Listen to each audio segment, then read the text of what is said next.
রবিউল আউয়ালের 12 তারিখ সোমবার দিন সুবহে সাদিকের সময় গোটা পৃথিবীর অন্ধকারকে দূর করার জন্য নবী রাহমাতুল লিল আলামিন দুনিয়ার মধ্যে আগমন করেছিলেন। সুবহানাল্লাহ। মহান রব্বুল আলামিন আহকামুল হাকিমিন বলেন, قد جاءكم من الله نور وكتاب مبين। সুবহানাল্লাহ। আল্লাহ তাআলা নিজে বলেছেন, আমার পক্ষ হতে তোমাদের নিকট দুটি বস্তু আগমন করতেছে। সুবহানাল্লাহ। কয়টা বস্তু?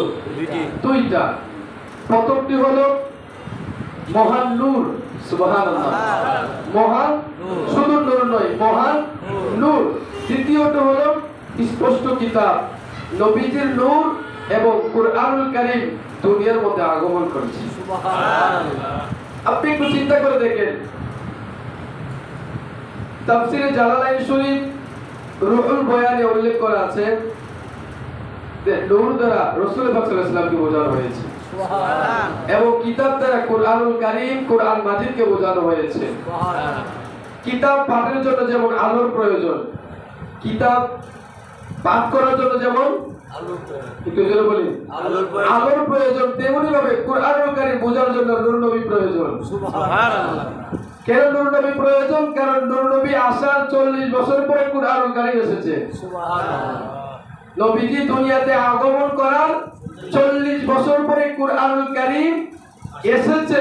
ওই কুরআনুল কারীমের মধ্যে বলেছেন, "কদ জাআকুম মিনাল্লাহি নূরুন ওয়া কিতাবুম মুবিন।" সুবহানাল্লাহ। আপনি একটু চিন্তা করে দেখেন, নবীজির আগমনটা এমন একটা সময় হয়েছিল যে সময় গোটা পৃথিবীর মধ্যে অন্ধকার ছিল, আলো ছিল, কিন্তু মানুষ অন্ধকারের মধ্যে ছিল, বেবিচারের মধ্যে ছিল। নিজের বাবা নিজের মেয়েকে দর্শন করত। নাউজুবিল্লাহ বলি না। এর চাইতে বড় অন্ধকারে পৃথিবীর মধ্যে আর কিছু হতে পারে না। এমন একটা খারাপ পরিস্থিতি ছিল। তখন মানুষ দোয়া করতো, আল্লাহ এমন একজন ব্যক্তিকে পৃথিবীর মধ্যে পাঠান যে ব্যক্তির আলো দ্বারা অন্ধকার আলোকিত হয়ে যায়। আপনি একটু চিন্তা করে দেখেন, রাসূল পাক সাল্লাল্লাহু আলাইহি ওয়াসাল্লাম দুনিয়াতে আসবে, হযরত ইব্রাহিম আলাইহিস সালামের দোয়া। আবার নবী বলেছেন, আমি ইব্রাহিম নবীর দোয়ার ফসল। সুবহানাল্লাহ। কাবা শরীফের সামনে যারা ইব্রাহিম আলাইহিস সালাম দোয়া করেছিল আমার নবীকে ওনার বংশের মধ্যে পাঠানোর জন্য। সুবহানাল্লাহ। এবং ঈসা আলাইহিস সালামের সুসন্তান আমার নবীর জন্মকালে নবীজি যেদিন দুনিয়ার মধ্যে আগমন করেছিলেন, নবীজির মা আমেনা বলেন, আমি আমার ঘর থেকে, যে ঘরটার মধ্যে আমি উপস্থিত ছিলাম যেদিন আমার সন্তান দুনিয়ার মধ্যে আগমন করেছে, ওই ঘর থেকে সিরিয়া পর্যন্ত আলোকিত ছিল। সুবহানাল্লাহ। নূরান্বিত ছিল। এই আলোটা কে জ্বালিয়েছে? আল্লাহ। সুবহানাল্লাহ বলেন না, কে জ্বালিয়েছে? আল্লাহ। আল্লাহ। আপনি যদি বলেন মা আমেনা মিথ্যা কথা বলেছে, আপনার ঈমান থাকবে না।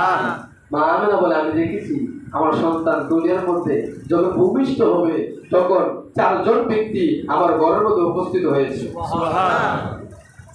হাওয়া, আসিয়া, মরিয়ম, হাজেরা। হাওয়া, আসিয়া, মরিয়ম, হাজেরা।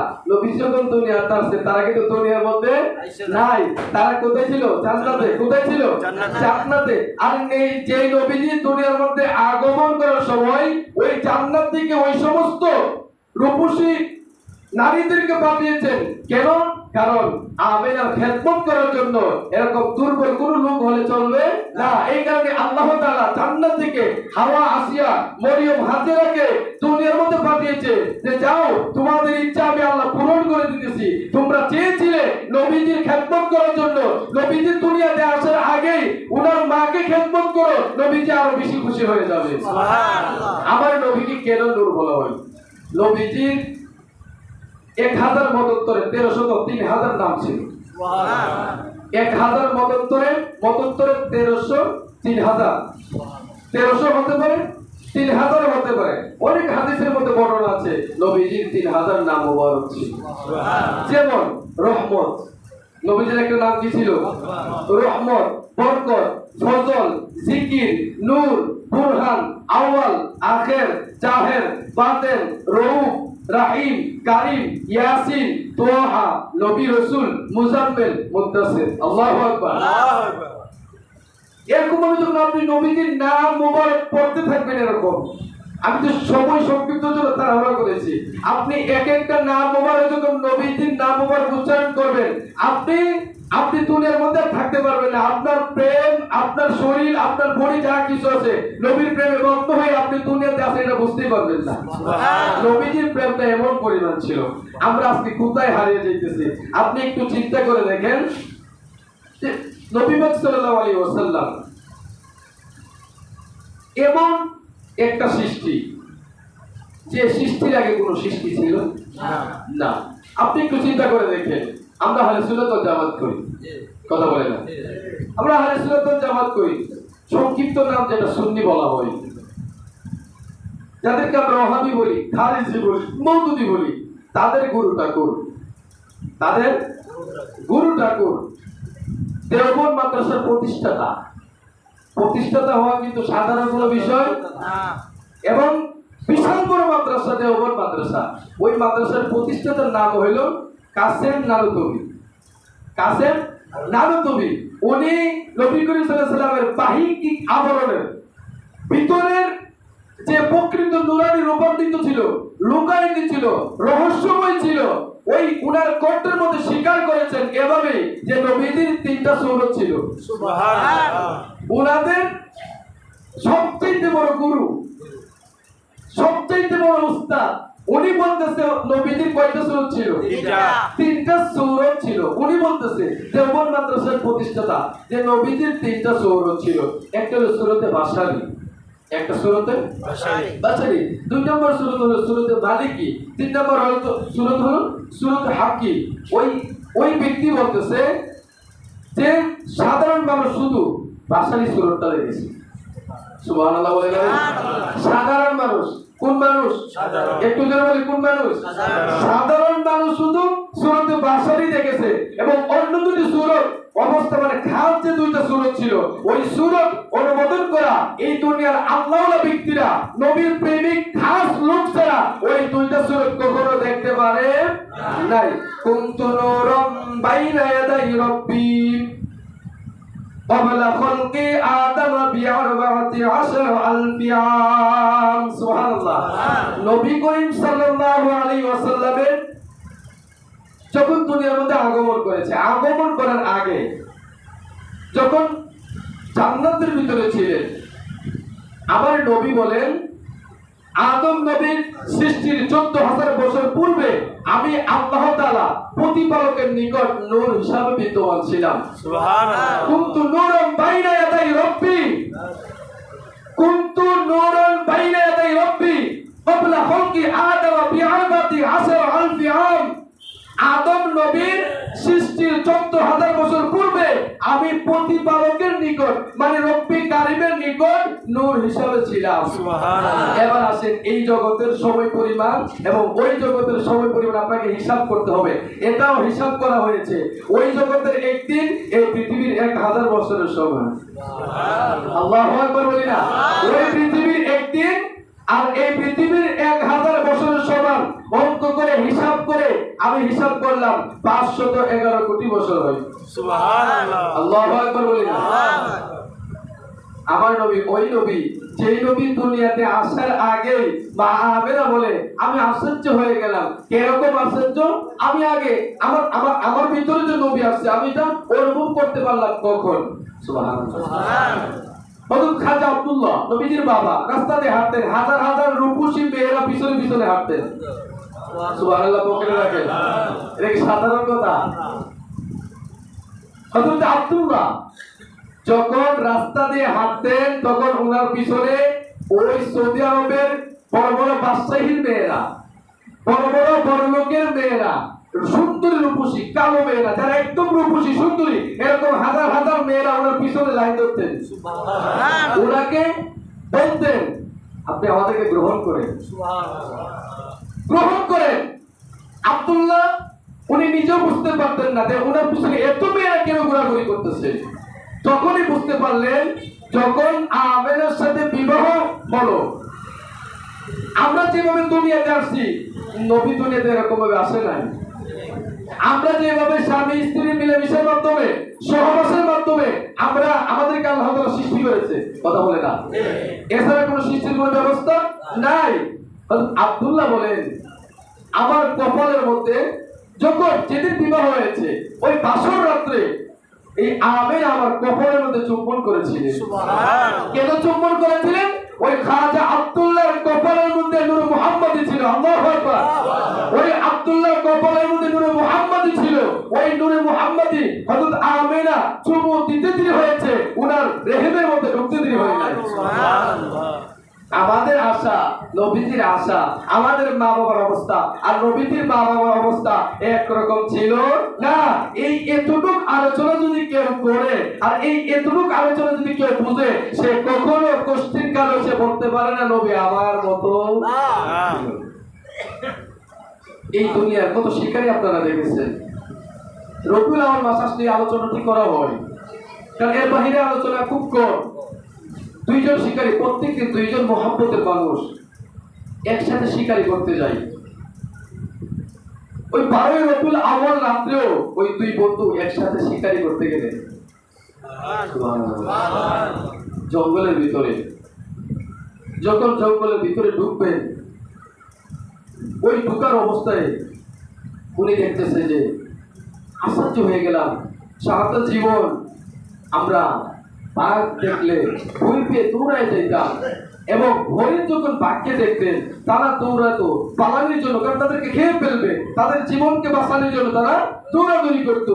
ওই দুইজন শিকারী আশ্চর্য হয়ে গেলেন, কি রে আজকে এই রাত্রটা দিনের মতো দেখা যাইতেছে কেন? আজকে তো রাত্র, কিন্তু পূর্ণিমার চাঁদ উদয় হয়ে রয়েছে কেন? একজন আরেকজন শিকারীকে বলতেছে, আশ্চর্য ব্যাপার যে হরিণ বাঘকে দেখলে তার জীবনকে বাঁচানোর জন্য পেরেশান হয়ে যাইতো, আজকে তো দেখতেছি ওই হরিণ বাঘের গালের মধ্যে চুমু দিতেছে আর বাঘ হরিণের গালের মধ্যে চুমু দিতেছে। একজন শিকারী আরেকজন শিকারীকে বলতেছে, আজকে আর শিকারী করা যাবে না, যেহেতু জীবনে এরকম ঘটনা কখনো ঘটে নাই। অবশ্যই আজকে রাত্রে একটা কিন্তু আছে, অবশ্যই আজকে রাত্রের মধ্যে একটা কিন্তু রয়েছে। চলো আজকে বাড়িতে ফিরে যাই। সকালবেলা উঠে জ্যোতিষীর কাছে গেলেন। ওই সময় জ্যোতিষী কথা বলতো, গণনা করে কথা বলতো। জ্যোতিষীর কাছে সকালবেলা ঘুম থেকে উঠে সূর্য উদয় হওয়ার আগে দৌড়ায়া জ্যোতিষীর কাছে গিয়ে বললেন, এরকম এরকম ঘটনা আজকে রাত্রে ঘটে গিয়েছে, যেটা আমরা দুইজন চোখে দেখেছি, আমরা একজন আরেকজনকে ধাক্কা দিয়েছি, যে স্বপ্ন দেখতেছি কিনা, কিন্তু আশ্চর্য বিষয় হলো এটাই বাস্তব ছিল। আজকে রাত্রটা পূর্ণিমার চাঁদ উদয় হয়েছিল, আমাদের মনে হয়েছে এই রাত্র চলতেছে না, এটা দিন চলতেছে। আমরা যখন জঙ্গলের ভিতরে ঢুকেছি হরিণ বাঘকে দেখতে দৌড়ে পালন করতো, কিন্তু আজকে তাকায় দেখলাম ওই হরিণ বাঘের গালের মধ্যে চুমু দিতেছে, একজন আরেকজনের সাথে মোলাকাত করতেছে। জ্যোতিষী সাহেব, আপনার যা কিছু প্রয়োজন হয় আমরা দিব, কিন্তু তার হাকিকত আমাদের কাছে এখনই বর্ণনা করতে হবে, কি হয়েছে আজকে রাত্র। বললেন, নূরে মুহাম্মাদি রাহমাতাল লিল আলামিন দুনিয়ার মধ্যে আজকে আগমন করেছে। এরকম একজন নবীকে পেয়েও আমরা নবীর সাথে বেয়াদবি করতেছি। আপনি একটু চিন্তা করে দেখেন, এমন একজন নবী, যে নবীকে নিয়ে নবী রাসূলরা ওই জান্নাতে যখন মিটিং হয়েছিল, আমি আলোচনা করেছিলাম, ওই আখাযাল্লাহু মিসাকান নাবিয়্যিনা লামা আতাইতুকুম মিন কিতাবি ওয়া হিকমা, ওই জায়গায় তো আল্লাহ আমার নবীকে নিয়ে গর্ব করেছে। ওই জায়গায় সকল নবীরা প্রতিশ্রুতি দিয়ে এসেছে যে উনাকে ভালোবাসতে হবে, উনার প্রতি ঈমান আনতে হবে, নবী রাহমাতুল লিল আলামিনের প্রতি ঈমান আনতে হবে, উনাকে সহযোগিতা করতে হবে, উনাকে ভালোবাসতে হবে। যদি আর বিকল্প কোন রাস্তায় চলে কেউ বাঁচতে পারবে না। নবীদেরকে বলেছে, আমরা তো রাস্তার মধ্যে নাই, আমরা যে পরিমাণ গুনাহ করতেছি আমাদের রাস্তায় নাই। আপনি একটু চিন্তা করে দেখেন, ওই জ্যোতিষী বললেন আজকে এমন একজন নবী দুনিয়ার মধ্যে আগমন করেছে, ওই নবী আগমন করার কারণে আমার আল্লাহ মুসলমানদের জন্য বিশাল একটা জিনিস দিয়েছে। তারা বলতেছে কি, গোটা পৃথিবীটা যে জায়গায় ইচ্ছা ওই জায়গায় আল্লাহর প্রিয় বান্দারা, প্রিয় নবীর উম্মতরা আল্লাহ তাআলাকে সিজদা দিতে পারবে। সুবহানাল্লাহ। আপনি আর কি চান? নবীর জন্য কুরআনুল কারীম এসেছে, নবীদের জন্য রোজা এসেছে, নবীদের জন্য যত আমলগুলি দেখতেছেন সব কিছু হয়েছে, আজকে সৌদি আরবে এক একটা মূর্তির বিনিময়ে, যে মূর্তিগুলি কাবা শরীফের ভিতরে ভাঙা হয়েছিল, এক একটা মূর্তির বিনিময়ে এক একটা সিনেমা তৈরি করা হয়েছে। আপনি যদি তাকে মুসলমান বলেন, আপনার মুসলমানই তো থাকবে। আপনি একটু চিন্তা করে দেখেন, মা আমেনা বলে আমি আশ্চর্য, কেমন আশ্চর্য হইলাম, আমি যখন পাথরের উপর দিয়ে, মরুভূমির উপর দিয়ে হাঁটতাম আমার গরম লাগতো, কিন্তু যখনই আমার মধ্যে নূরে মুহাম্মদ এসেছে, আমার রেহেমের মধ্যে রাহমাতাল লিল আলামিন আগমন করেছে, আমি যখন মরুভূমির উপর দিয়ে হাঁটতাম তখন মনে হইতো আমি বালুর উপরে নই, আমি ইট কংক্রিটের উপরে নয়, আমি তুলার উপর দিয়ে হাঁটতেছি। আমি যখন ওই সময় কোনো ফোন ছিল না, টেলিফোন ছিল না, মোবাইল ছিল না, ইন্টারনেট ছিল না, কিছুই ছিল না, আমি যখন কূপ থেকে পানি উঠাতাম তখন আমি রশি দিয়ে বালতিটা নিচে ছাড়তাম, কে যেন আমার এই বালতিটা উঠাই দিত। আমি যখন রাস্তা দিয়ে হাঁটতাম তখন গাছপালা, ওই গাছের যে পাতাগুলি আছে, গাছের যে ডালগুলি আছে, আমি আশ্চর্য, যখনই আব্দুল্লাহর কপালের মধ্যে চুম্বন দিয়েছিলাম এরপরের দিন থেকে এরকম ঘটনা, এক একটা ঘটনা এক এক দিন আশ্চর্যভাবে ঘটে গিয়েছে। আমি যখন এই রাস্তা দিয়ে হাঁটতাম তখন দেখতাম ওই গাছের ডালগুলি, গাছের পাতাগুলি ডাক দিয়ে বলতো, হে আমেনা, আপনার জীবনটা ধন্য হয়ে গিয়েছে ওই ব্যক্তির জন্য, তিনি কে? তিনি রাহমাতাল লিল আলামিন, আপনার ভিতরে চলে আসছে, আপনাকে গাছপালা সালাম দিতেছে। সুবহানাল্লাহ। আবার নবীর জন্য গোটা পৃথিবীটাকে আল্লাহ এমন পরিমাণ সাজিয়েছে। রাত দিনের কথা কখনো শুনেছেন? কথা বলে না রে। মক্কা শরীফের ইমাম সাহেব শুনছে? কথা বলে না, কথা বলে। মক্কা শরীফের ইমাম সাহেব কোনোদিন রাত দিনের কথা শুনছে? গাছপালার কথা শুনছে?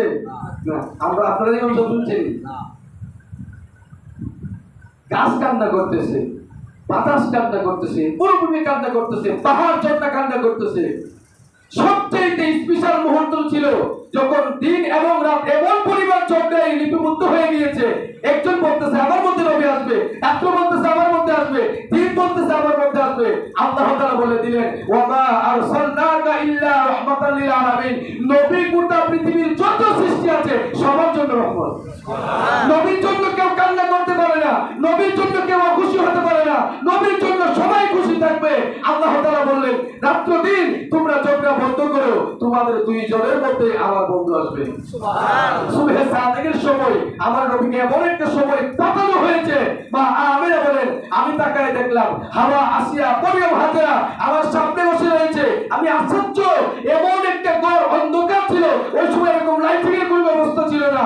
আমি আশ্চর্য হয়ে গেলাম। আমি জিজ্ঞাসা করলাম, আপনারা কোথায় থেকে এসেছেন, আপনাদের পরিচয় কি, আপনাদের নামগুলি বলেন। হাওয়া আসিয়া মরিয়ম হাজেরা বললেন, আপনারা তো দুনিয়া নাই, আপনারা তো দুনিয়ার মধ্যে নাই, আপনারা কিভাবে আসলেন? বললেন, আল্লাহ তাআলা আপনাকে খেদমত করার জন্য পাঠিয়ে দিয়েছে।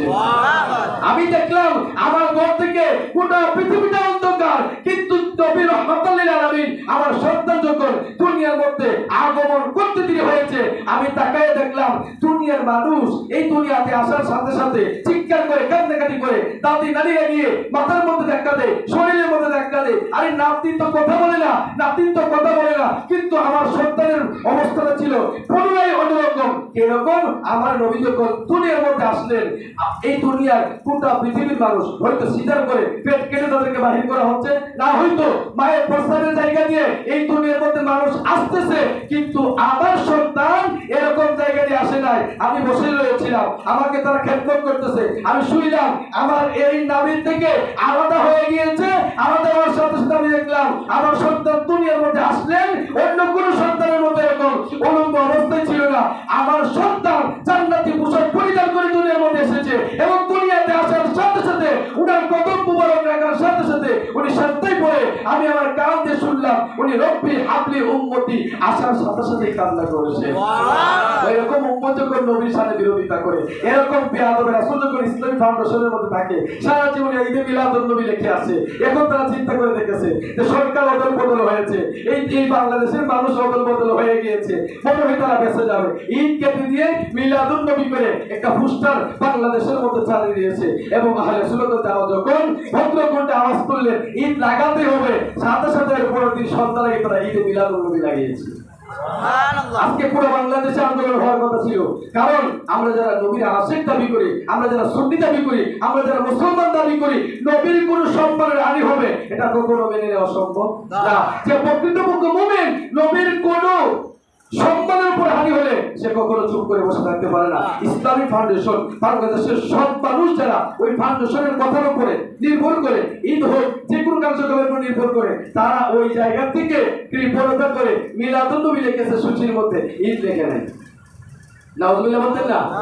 এরা বিয়াদব, এরা কি সে যেই হোক, সে প্রধানমন্ত্রী হইল, যদি নবীর বিরুদ্ধে কথা বলে তাকে আমি কিছু মনে করি না, কথা বলে না। যে প্রকৃতপক্ষে আসে, যে আল্লাহওয়ালা, যে নবীওয়ালা, সে যদি দেশের প্রধানমন্ত্রী হয় আর ওই ব্যক্তিও যদি নবীর বিরুদ্ধে গুস্তাখি করে, তাকে সম্মান করা সম্ভব না, সে কখনো সম্মানী হতে পারে না। আল্লাহ বলেছে ওই ব্যক্তি সম্মানের প্রাপ্য যে আমার বন্ধুকে সম্মান করে। আর তুই যদি বলি সুবহানাল্লাহ, লাকাদ জাআকুম রাসূলুম মিন আনফুসিকুম, তোমাদের নিকট মহান রাসূল আগমন করতেছে। সুবহানাল্লাহ, লাকাদ জাআকুম রাসূলুম মিন আনফুসিকুম, তোমার মধ্যে একজন মহান রাসূল আগমন করতেছে, যিনি তোমাদের ব্যথায় ব্যথিত, তোমাদের কষ্ট সহ্য করতে পারে না, যিনি তোমাদের দুর্দিনের সাথী, যিনি হাসরের সাথী, যিনি মিজানের সাথী, যিনি ফুলসিয়াতের সাথী। যখন তোমাকে সবাই ভুলে যাবে, ওই দিন তোমাকে নবী ভুলে যাবে না। ওই দিনটা তো পরে ওই নবী এখনো তোমাদের জন্য কান্না করতেছে। তোমরা যখন কষ্ট করো, তোমরা যখন প্লাবনের মধ্যে পড়ো, তোমরা যখন দুর্গতির মধ্যে পড়ো, তোমরা যখন অ্যাক্সিডেন্টের মধ্যে পড়ো, আমার আল্লাহ বলতেছে আমার বন্ধু মদিনা শরীফ থেকে তোমাদের ব্যথায় ব্যথিত হয়ে কান্না করে। আরে আপনি আর কি চান? নবীজির কাছ থেকে আপনি আর কি চান? হযরত আবু বকর সিদ্দিক রাদিয়াল্লাহু তাআলা বলেন, নবীজির আগমনে যে এক দিরহাম খরচ করে আমি আবু বকর তাকে ছাড়া জান্নাতে প্রবেশ করব না। সুবহানাল্লাহ। আরেকটু জোরে বলি সুবহানাল্লাহ। আপনি একটু চিন্তা করে দেখেন, আজকে এই আগমনে আমরা খুশি হতে পারি না। আমাদের মধ্যে অনেক মানুষ আছে তারা খুশি হতে পারে না, তারা বলতেছে নবী এত বছর হয়েছে মারা গেছে, নাউজুবিল্লাহ বলি এখন সুখ পালন করার কথা। আর নবী তো মরতে পারে না, আল্লাহর ওলিরাই যেখানে মরে না, নবী আমাদের নবী না, কারণ কোন নবী বলে নাই কোন ব্যক্তি সে শিক্ষিত হোক আর অশিক্ষিত হোক, কোন ব্যক্তি যদি বলে নবীরা মারা গিয়েছে সে সাথে সাথে বেঈমান হয়ে যাবে, কথা বলে না। কোন ব্যক্তি সে এলেমুলা হোক আর এলেম ছাড়া হোক, বুঝে হোক আর না বুঝে হোক, বুঝে কইলে তো শাস্তি, না বুঝেও যদি কেউ বলে যে নবী মারা গিয়েছে, ওই ব্যক্তি আর মুসলমানিত থাকে না। আপনি একটু চিন্তা করে দেখেন, তাব্বাত ইয়াদা আবি লাহাবি ওয়া তাব্বা, এই সূরার মধ্যে আল্লাহ পাক ডাইরেক্ট বলেছে শুধু আবু লাহাব না, তার বংশ ধ্বংস হয়ে যাবে, কথা বলে না, তার বংশ ধ্বংস হয়ে যাক। আপনি রিফারেন্স করে দেখেন, একমাত্র সে ধর্মকে গ্রহণ করেন না কারণে, নবীকে না মানার কারণে আল্লাহ এই কথা বলেছে। কারণ নবী দুনিয়াতে আসার 40 বছর পরে কোরআন নাযিল হয়েছে, আর ওই কোরআনে বলছে আবু লাহাব কি হয়ে যাক, কথা বলে না, আবু লাহাব ধ্বংস হয়ে যাক। আবু লাহাব সকালবেলা ঘুম থেকে উঠলেন, সুন্দর পোশাক পরিধান করলেন। প্রত্যেক দিনই যারা বড় লোক ছিল তারা তো নতুন পোশাক ছাড়া ঘর থেকে বাইরে হয় না, ইস্তারি করা ছাড়া কাপড় ছাড়া বাইরে হয় না। উনি ঘুম থেকে ওঠার পরে দেখলেন ওনার দাসী সোয়াইবা সামনে এসে গেছে। ওনার দাসী সোয়াইবা, এই সোয়াইবা আয়েশা বললেন, ও আমার বাদশা, ও আমার মালিক, আমি আপনার বাড়িতে কাজ করি, কিন্তু আপনার জন্য একটা সুসংবাদ নিয়ে এসেছি। সকালবেলা তুমি কি সুসংবাদ নিয়ে এসেছো? আপনার ভাতিজা হয়েছে। নবী না, নবী বলে নাই কি হয়েছে, নবীর খেয়াল করতে হবে। নবী বলে নাই, আরে নবী বললেন তো আপনাকে এখান থেকে জান্নাতে পাঠানো হয়ে যেত। সুবহানাল্লাহ। নবী রাসূল বলে নাই আপনার ভাতিজা দুনিয়ার মধ্যে এসেছে। আমি সোহাইবা আশ্চর্য, আপনার ভাতিজাকে আমি দেখলাম, দেখতে গেলাম, গিয়ে দেখলাম এরকম নূরানি চেহারা কেউ দুনিয়ার মধ্যে। আমি সোহাইবা অনেক মানুষ দেখেছি, অনেক সন্তান দেখেছি, সন্তানটা দুনিয়াতে আসার পর তাকে এমনি সুন্দর দেখা যায়, কিন্তু আপনার ভাতিজার মতো চেহারা সুন্দর আর কাউকে দেখি নাই। ওই আবু লাহাব এই আঙ্গুল দিয়ে, কোন আঙ্গুল দিয়ে, এই শাহাদাত আঙ্গুল দিয়ে বললেন, হে সোহাইবা, তুমি যদি সকালবেলা এত সুন্দর একটা মুহূর্তের সময় তুমি আমাকে এত সুন্দর একটা সংবাদ দিয়েছো, আমার ভাতিজা এসেছে। আবু লাহাব বলতেছে আমার ভাতিজা এসেছে, যাক আমার ভাই নাই, আমার ভাই মারা গিয়েছে, যেহেতু আমার ভাতিজা এসেছে, আমার এটা খুশির সংবাদ। হে সোহাইবা, আজকে আমি তোমাকে মওকুফ করে দিলাম। আমার বাড়িতে আর তোমাকে দাসী থাকতে হবে না। সে খুশিতে আনন্দ হয়ে গান গাইতে গাইতে বাড়িতে চলে গেলেন। আবু লাহাব মারা গেল। আবু লাহাব মারা যাওয়ার পরে ওনার বংশে আব্দুল্লাহ ইবনে আব্বাস, সুবহানাল্লাহ, যিনি একজন আশিক রাসূল ছিলেন, ওই আব্দুল্লাহ ইবনে আব্বাস স্বপ্নের মধ্যে দেখতেছে, স্বপ্নের মধ্যে জিজ্ঞাসা করতেছে, এই আবু লাহাব আপনার অবস্থা কি? আপনার অবস্থাকে বর্ণনা করে আবু লাহাব বলতেছে, আমার অবস্থা খুবই ভয়ানক।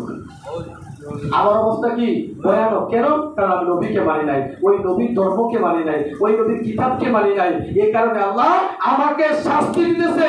কিন্তু হে আব্দুল্লাহ ইবনে আব্বাস, আমি এমন একটা আনন্দিত হয়েছি কোন সময়, যেদিন আমার ভাতিজা দুনিয়ার মধ্যে এসেছিল। ওরা কি নবী হিসাবে মানি নাই, ওরা কুরআন গ্রহণ করি নাই, ওরা ইসলাম গ্রহণ করি নাই। আমার বাড়ির মধ্যে একটা সোহাইবা নামের দাসী ছিল।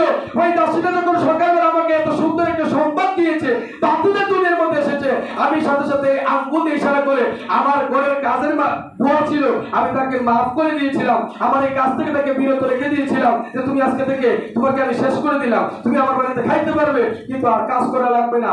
আজকে আমি কবরে আসলাম, 7 দিনের মধ্যে আমার কবরে সৈতি আমার পায়ের মধ্যে জাহান্নামের জুতা পরে দেওয়া হয়।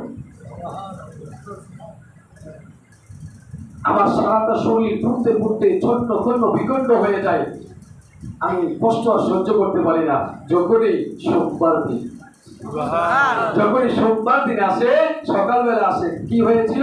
ওই আমি সকালবেলা আমার দাসীকে আমি আঙ্গুল দিয়ে ইশারা করে মওকুফ করে দিয়েছিলাম। ওই সোমবার দিন সকালবেলা কে দিল আমার কানের মধ্যে এসে বলে, এ আবু লাহাব, তোমার এই আঙ্গুলটা মুখের মধ্যে দাও, তোমার এই আঙ্গুলটা মুখের মধ্যে দাও। আমি সকাল থেকে শুরু করে ওই রাত্র পর্যন্ত এই আঙ্গুলটা আমি চুষতে থাকি। এই আঙ্গুলটা দিয়ে আমার পেটের ভিতরে জান্নাতি নহর আছে, জান্নাতি খাবার আছে। আমি 7-6 দিন আমার কবরের মধ্যে আযাব হই। এই সোমবার দিন সকাল থেকে রাত্র পর্যন্ত আমি আঙ্গুল চুষতে ওই জান্নাতি খাবার খাইতে খাইতে ওই 7-6 দিনের আযাব আমি ভুলে যাই। আপনি একটু চিন্তা করে দেখেন, এতটুকু একটু সামান্য একটা কারবার করার জন্য যদি আবু লাহাবকে 7-1 দিন এরকম একটা সুসংবাদ দেয়, জান্নাতি খাবার খাওয়ায়। আমরা মুসলমান হয়ে দুনিয়াতে এসেছি, আমরা কুরআন গ্রহণ করেছি, নবীকে আমাদের জীবনে চাইতে বেশি ভালোবাসি। আমার একটু এদিক সেদিক হতে পারে, আমার কম বেশি হতে পারে, কখনো আমার জানা মতে আমি বৈরবে 2007 সালে ঢুকেছিলাম। আমি অন্য জায়গায় কথা বলি না, বৈরবে যারা সুন্নি দাবি করে, আমি কখনো নবী হুব্বা আহলে বাইত রাসূলুল ঈমান আহলে বায়াত পাক পঞ্জাতন ওলি আত্মাদেরকে নিয়ে কখনো তারা বেয়াদবি করে নাই। আমি দেখেছি, আমি পুরোটা বৈরব করেছি, বিভিন্ন মসজিদে চাকরি করেছি, আমি দেখেছি তারা কখনো নবীর সাথে বেয়াদবি করে নাই। তারা কোরআন গ্রহণ করেছে, নবী গ্রহণ করেছে, সাহাবী গ্রহণ করেছে, আহলে বাইত গ্রহণ করেছে, পাক পঞ্জাতন গ্রহণ করেছে, কুরআনুল কারীম থেকে শুরু করে ওলি আল্লাহ থেকে শুরু করে সব কিছু গ্রহণ করেছে। আশা রাখি অবশ্যই নবীজির কদম মোবারকে আমাদেরকে জায়গা দেবে। আশা আছে না নাই? নবীজি বলেছেন, যখনই এই রবিউল আউয়াল মাস আসবে, তখন আমার উম্মতের মধ্যে তোমরা বেশি বেশি করে দান করো, মিষ্টান্ন খাও। সুবহানাল্লাহ, কি খাও? মিষ্টান্ন খাও। আমার উম্মতি মুহাম্মদের মধ্যে খাবার বিতরণ করো। আমার উম্মতি মুহাম্মদ যখন খুশি হয়ে যাবে, আমি নবী খুশি, আর আমি নবী যখন খুশি হয়ে যাবে, তুমি জান্নাত চাওয়া লাগবে না, আমার আল্লাহ তোমাকে অটোমেটিক্যালি জান্নাত দিয়ে দিবে। একটু জোরে বলি আল্লাহু আকবার।